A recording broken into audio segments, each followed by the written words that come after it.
চোখের তারা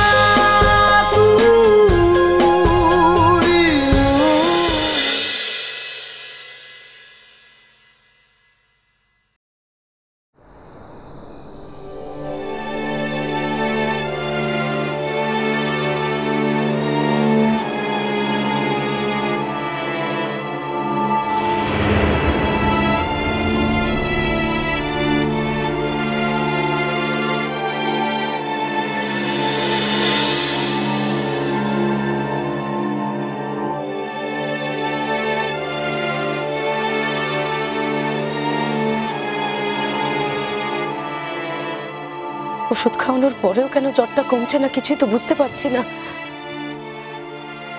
কি যে মুশকিলে পড়লাম।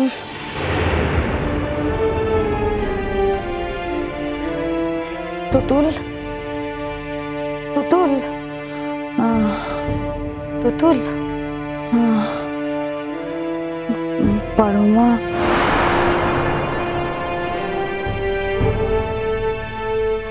কষ্ট হচ্ছে না রে খুব? আমাদের বাড়ির হাউস ফিজিশিয়ানকে ফোন করে তো ওষুধটা নিলাম, একবার যে ডাকবো ওনাকে তারও কোনো উপায় নেই রে। উনি একটা মেডিকেল কনফারেন্সে চেন্নাই গেছেন। কাল সকালের আগে তো কিছুই করতে পারবো না। দেখি রাতটা ভালো ভালো কাটলে মাছি রে। কটা বাজলো গো? 11টা বাজলো রে মা। কেন রে? অনেকটা রাত হয়ে গেছে তো, তুমি এবার তোমার ঘরে চলে যাও, এখানে আর থেকো না। কেন বলছো? ডুডুর বাবা ফিরে এসেছে বলে? কিন্তু তোমাকে এই অবস্থায় ফেলে রেখে আমি যাই কি করে তুতুল? রাতে যদি আবার জ্বর বাড়ে তখন কি করব? পারবে না। সব জেনে বসে আছে জ্বর নাকি বাড়বে না। যদি বাড়ে তখন কি হবে? এই তো, তুমি তো যাওয়ার আগে আমাকে ওষুধ দিয়ে যাবে গো। আর আমার তো ঘুম পাচ্ছে, এখন ঘুমোবো, তখন কাল সকালবেলা ঘুম ভাঙবে দেখো। আমরা সারা রাত জেগে এখানে পাহারা দেবো বড় মা? না, একদম না, তার কোনো দরকার নেই। সায়ন, টুয়া, তোমাদের কাল স্কুল আছে তো, তোমরা যাও গিয়ে ঘুমিয়ে পড়ো। হ্যাঁ সায়ন, টুয়া, তোমরা ঘরে গিয়ে শুয়ে পড়ো। আমাদের বাবা মার ফেরার কিন্তু সময় হয়ে গেছে। এসে যদি দেখেন তোমরা এত রাতে এখানে বসে আছো, খুব অশান্তি হবে। সায়ন, এত রাতে আমি কোনো অশান্তি কিন্তু চাই না, ঠিক আছে?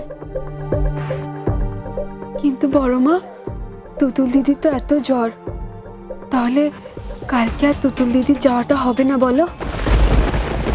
টুয়া গডের কাছে প্রে করছিল যাতে তুতুল দিদি এত তাড়াতাড়ি এখান থেকে যেতে না পারে।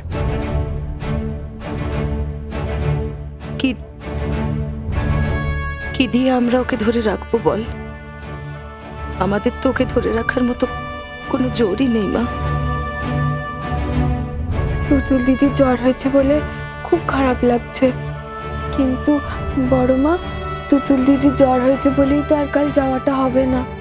আমরা কখনো চাইবো না তুতুল দিদি এখান দিয়ে চলে যাক, কখনো না। যাওয়ার সময় নষ্ট করো না, তোমরা গিয়ে শুয়ে পড়ো। আমি তোমাদের তুতুল দিদিকে ওষুধ খাইয়ে ঘুম পাড়িয়ে তারপর যাবো।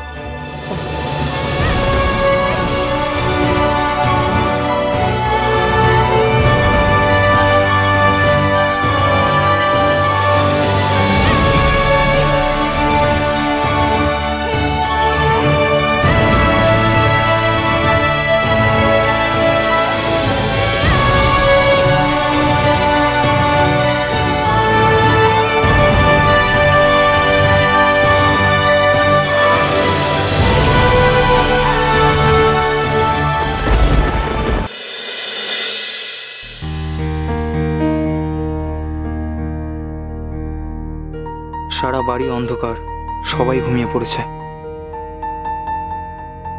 কেমন আছে মেয়েটা? জ্বরটা কি আরো বেড়েছে? কোথায় আছে? আমাদের গেস্ট রুমে নাকি একা আছে? একবার দেখে যাব। মধুকে মাথা ধরেছে এই কথা বলে তো হোল নাইট পার্টি ড্রপ করে বাড়ি ফিরে এলাম, কিন্তু কেন? শিট, জানি না কেন এলাম। অদ্ভুত কাজ করে ফেলছি আমি। আচ্ছা, মেয়েটাকে কি করে বলা যায় যাতে ও কাল না যায়?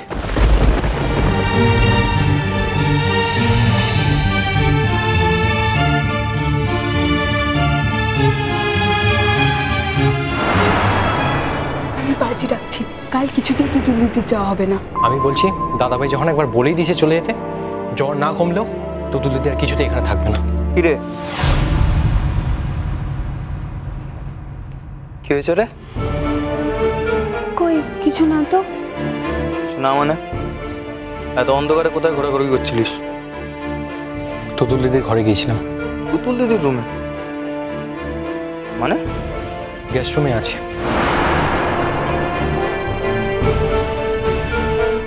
গেস্ট রুমে? আর কে আছে? বড় মা আছে, তুতুল দিদিকে ওষুধ খাইয়ে এক্ষুনি উপরে চলে যাবে। তুতুল দিদির জ্বর একটু কমেনি, কাল যাবে কি করে? যেতেই তো পারবে না। হ্যাঁ, যদি কাল রাস্তায় কিছু হয়ে যায়। তোদের এত কথা জিজ্ঞেস করেছি, যা নিজের ঘরে যা।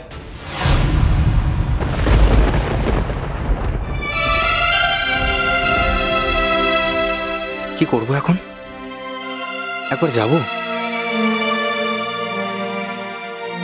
মা তো এক্ষুনি উপরে চলে যাবে বললো। এইটুকু বলে আসতে পারি যে না হয় যে কদিন জ্বরটা কমছে না সে কদিন থেকে যাক না এখানে। দয়া, আমি একজন মালিক পক্ষের লোক, আমাদের বাড়ির একজন এমপ্লয়ারের উপর এটুকু দয়া আমি করতেই পারি।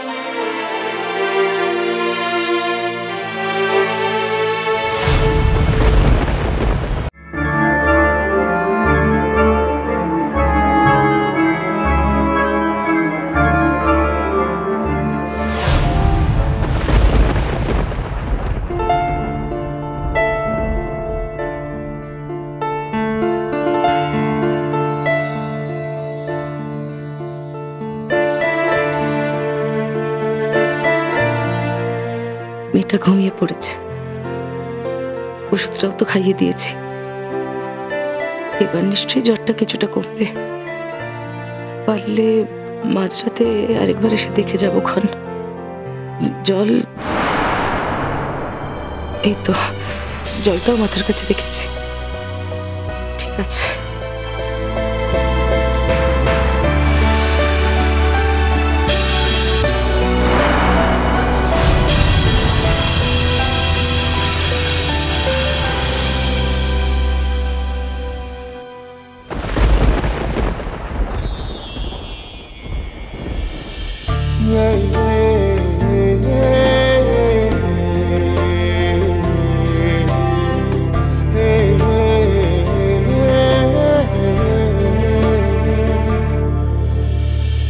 দেখা হলো যে শিহরণ, শরীর কাঁপানো বিদ্যুৎ, অভিমানে যেন মল্লারে বাজে অভিসারিকার মেঘদূত, অভিসারিকার মেঘদূত।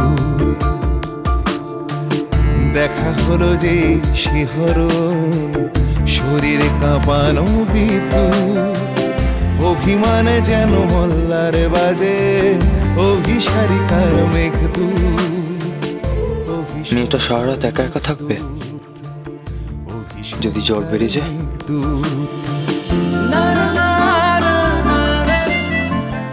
মেয়েটার মুখের থেকে তো কখনো ভালো করে তাকিয়ে দেখিও নি, কিন্তু অদ্ভুত একটা মায়া আছে মেয়েটার মুখে। নাকি জ্বর হয়েছে বলে আমার এরকম মনে হচ্ছে। গানার গল্পে সেই হলো শুরু, পলক না পরা চোখ দিয়ে ছুঁই চোখের তারা তুই, চোখের তারা তুই, চোখের তারা তুই। বাড়িমা, তুমি যেও না, তুমি এখানে থাকো না আমার কাছে, এখানে থাকো, তুমি জানো বাড়িমা। কি করি এখন? কি করে ছাড়াবো হাতটা? চোখের তারা চলো চলো চলো চলো চলো পাল্টা